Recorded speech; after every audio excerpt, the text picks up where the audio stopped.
Hello everyone, welcome to happy learning. I hope आप लोग सब अच्छे होंगे।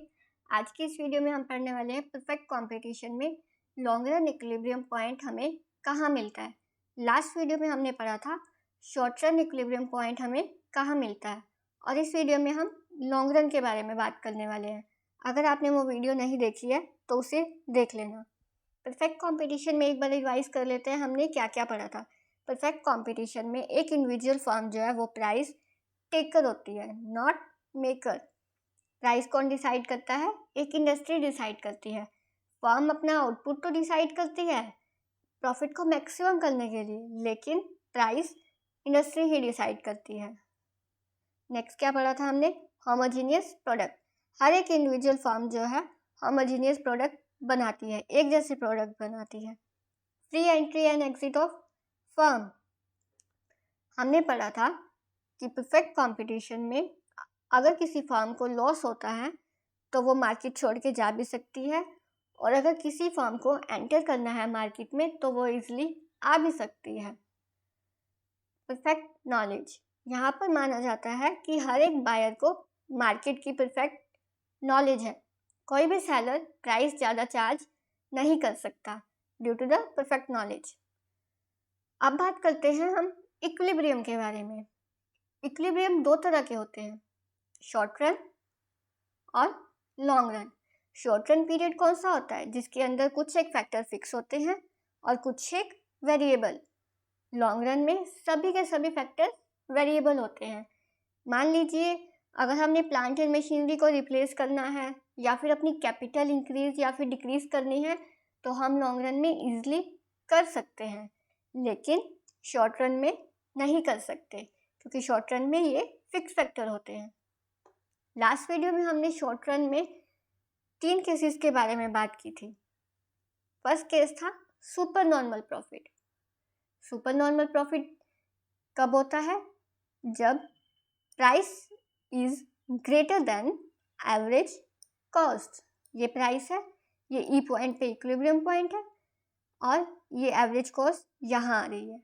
प्राइस यहाँ पे ज़्यादा है एवरेज कॉस्ट से, तो हमें क्या होता था? Super normal profit. Next case हमने पढ़ा था नॉर्मल प्रॉफिट का। नॉर्मल प्रॉफिट में क्या होता था? Price is equal to average cost. ये एवरेज कॉस्ट यहाँ कट कर रही है प्राइस को, ई था हमारा इक्विलिब्रियम और इसी पे हमें एवरेज कॉस्ट प्राइस को कट कर रही है। तो ये केस था हमारा नॉर्मल प्रॉफिट का, यहाँ पे price is equal to average cost होता है। थर्ड केस हमने पढ़ा था लॉस का।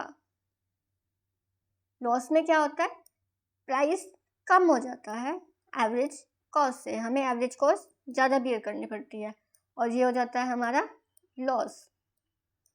Price is less than average cost, तो हमारा कौन सा केस होता है? वो लॉस का।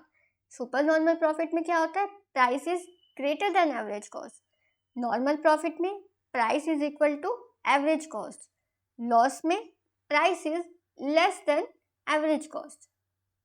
जब हमें कॉस्ट ज़्यादा होगी और प्रॉफिट कम होगा तो हमें लॉस होगा। ये बात थी शॉर्ट रन की। अब बात करते हैं हम लॉन्ग रन की।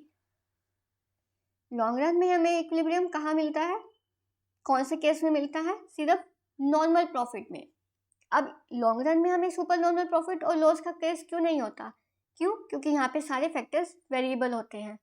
और देखते हैं कि सुपर नॉर्मल प्रॉफिट लॉस जो है वो नॉर्मल प्रॉफिट कैसे बनते हैं। हमने पढ़ा था शॉर्ट रन में इक्विलिब्रियम पॉइंट हमारा price is equal to marginal cost होता था, मतलब marginal revenue is equal to marginal cost होता था ना, तो हमने वहाँ पर price is equal to marginal cost की कंडीशन पढ़ी थी शॉर्ट रन इक्विलिब्रियम के लिए। लेकिन लॉन्ग रन में एक और कंडीशन ऐड हो जाती है, price is equal to average cost. जहाँ पे ये दोनों कंडीशन फुलफिल होती है वो हमारा इक्विलिब्रियम पॉइंट आ जाता है लॉन्ग रन में। कौन सी दो हैं? Price is equal to marginal cost और price is equal to average cost. वहाँ पे हमें इक्विलिब्रियम पॉइंट मिल जाएगा। ओ एक्स एक्सिस पे हमने आउटपुट लिया, ओ वाई पे कॉस्ट एंड रेवेन्यू। प्राइस हमारा फिक्स्ड है ओपी पे। यही हमारी एवरेज रेवेन्यू और मार्जिनल रेवेन्यू कब होती है परफेक्ट कंपटीशन में? LMC बनाया हमने, मार्जिनल कॉस्ट और एवरेज कॉस्ट बनाई। जहाँ पे ये प्राइस है, ये प्राइस की लाइन है, हमने अभी पढ़ी ना कंडीशन कि price is equal to marginal cost और एवरेज कॉस्ट के इक्वल होना चाहिए। ये प्राइस की लाइन है, ये long run average cost curve हो गया और ये लॉन्ग रन मार्जिनल कॉस्ट हो गया। और ये कट कहाँ कर दिया? एट पॉइंट एस पे, यहाँ पे। इसका मतलब ये हमारा इक्विलिब्रियम पॉइंट हो जाएगा एट पॉइंट एस। और आउटपुट कितना होगा? O N. ये हो रहा हमारा इक्विलिब्रियम पॉइंट। अब यहाँ पे क्या है? Price is equal to average cost. ये केस हमने नॉर्मल प्रॉफिट में भी पढ़ा था कि जहाँ पे प्राइस हमारा एवरेज कॉस्ट के इक्वल होता है वो क्या होता है? Normal profit. और एक और बात, यहाँ पे हम वेरिएबल कॉस्ट की अलग से फिगर नहीं बनाते हैं, अलग से कर्व नहीं बनाते हैं। हमने शॉर्ट रन में एवरेज वेरिएबल कॉस्ट की कर्व बनाई थी क्योंकि वहाँ पे शॉर्ट रन में फिक्स फैक्टर और वेरिएबल फैक्टर दोनों होते हैं, लेकिन लॉन्ग रन में सारे के सारे वेरिएबल होते हैं, इसलिए यहाँ पे एवरेज वेरिएबल की अलग से फिगर नहीं बनती है। यही कर्व जो होती है, यही एवरेज कॉस्ट की कर्व होती है। और प्राइस इज, जहाँ पे price is equal to average cost होता है वही हमारा इक्विलिब्रियम पॉइंट होता है। अब बात करते हैं हम अपने एक बार सुपर नॉर्मल प्रॉफिट की। सुपर नॉर्मल प्रॉफिट क्या था?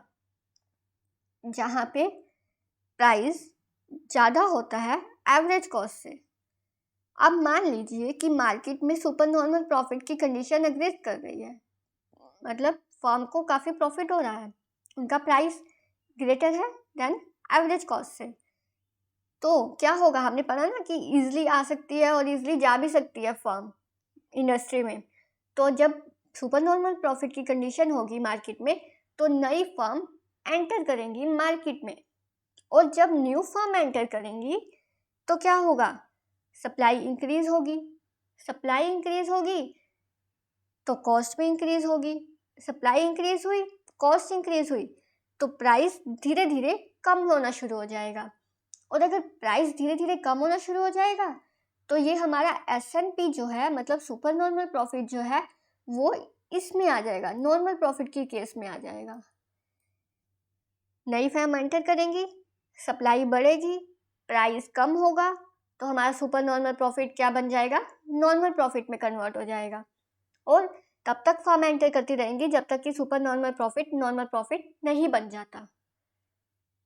समझ में आया कि अब हमें नॉर्मल प्रॉफिट क्यों अर्न होता है लॉन्ग रन में, कैसे हमारा super normal profit normal profit बन जाता है लॉन्ग रन में।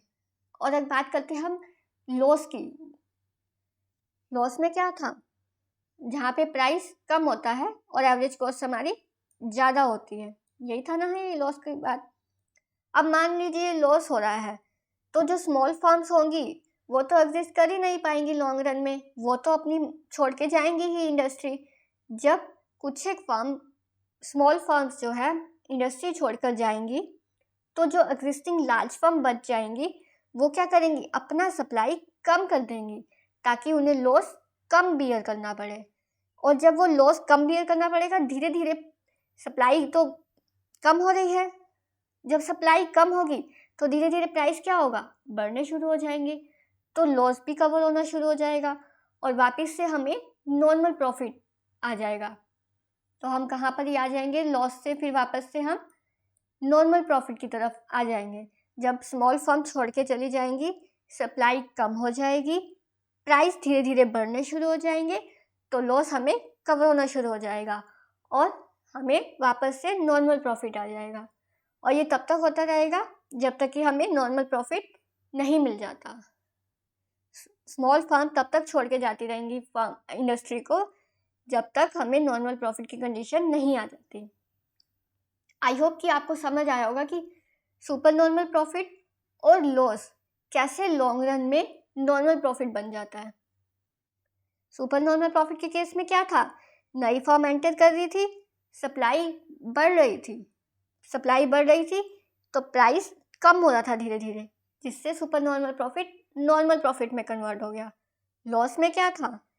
कुछ एक फर्म गई छोड़ के इंडस्ट्री, सप्लाई कम हुई, प्राइस धीरे धीरे बढ़ना शुरू हुआ, तो हमें लॉस क्या हो गया, वापस से कवर होना शुरू हो गया और हमें नॉर्मल प्रॉफिट मिलना शुरू हो गया। ये थी हमें लॉन्ग रन इक्विलिब्रियम के बारे में। Long run equilibrium of the firm under perfect competition is establish at the minimum point. किसका minimum point? Long run average cost curve. ये देखो, ये है long run average cost curve. इसका मिनिमम पॉइंट क्या है? एट पॉइंट एस पे। तो यही ये कह रहा है। इसका मतलब हम ये भी बोल सकते हैं, एक तो ये हो गई condition, price is equal to marginal cost और price is equal to average cost. हम इसको ऐसे भी बोल सकते हैं कि price is equal to marginal cost is equal to minimum average cost, क्योंकि ये मिनिमम एवरेज कॉस्ट पे कट हो रही है ना, यहाँ पे प्राइस के इक्वल हो रही है, इसलिए हम मिनिमम एवरेज कॉस्ट के इक्वल भी बोल सकते हैं।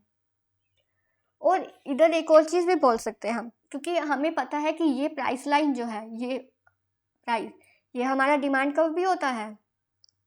तो हम क्या बोल सकते हैं कि horizontal demand curve can be tangent to a U shape average cost at their minimum point. Demand curve tangent कर रहा है हमारा एवरेज कॉस्ट कर्व को उसके मिनिमम पॉइंट पे, तो हम इसको ये भी बोल सकते हैं। आई होप कि आपको समझ आया होगा लॉन्ग रन इक्विलिब्रियम पॉइंट किसे कहते हैं, या फिर लॉन्ग रन में हमें इक्विलिब्रियम पॉइंट कहाँ और कैसे मिलता है, और नॉर्मल प्रॉफिट क्या होता है, कैसे हमारी सुपर नॉर्मल प्रॉफिट और लॉस की कंडीशन नॉर्मल प्रॉफिट में कन्वर्ट होती है। Thank you so much. अगर ये वीडियो पसंद आई हो तो लाइक कीजिए, शेयर कीजिए और चैनल को सब्सक्राइब कीजिए। Bye bye, take care.